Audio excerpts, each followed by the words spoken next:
This is a new era of Callista, and officially the first day of Year 11 summer. I felt very anxious this morning, and even yesterday, after my last exam. I felt that I should feel something after having finished my GCSEs, but I didn't. We even saw a teacher who said she couldn't wait to see us on results day. That comment frustrated me, and I didn't know why until now. After crying for a talk with my mother, we came to the conclusion that it was a problem of lacking faith in the power of God.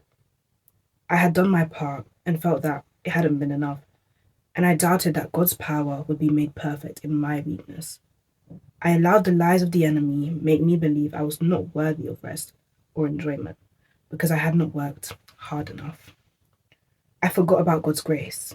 I forgot that it was not by my works, but His. I have decided to put my faith in Him. I have nothing to fear. Don't let fear become your God. It's normal to feel fear. We're human.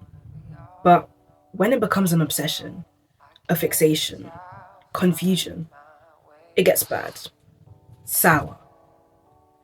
You see, God has His way of doing things, planning things, writing our stories.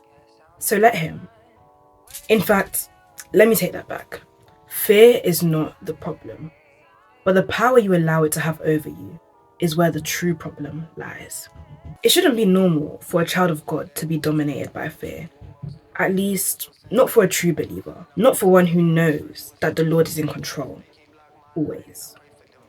And we can learn something from Matthew 14, verses 28 to 31.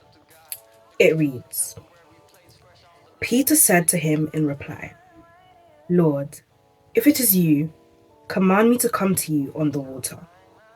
He said, Come. Peter got out of the boat and began to walk on the water towards Jesus. But when he saw how strong the wind was, he became frightened and began to sink. He cried out, Lord, save me. Immediately, Jesus stretched out his hand and caught him and said to him, O you of little faith, why did you doubt? From the passage read, we see that fear destabilizes faith.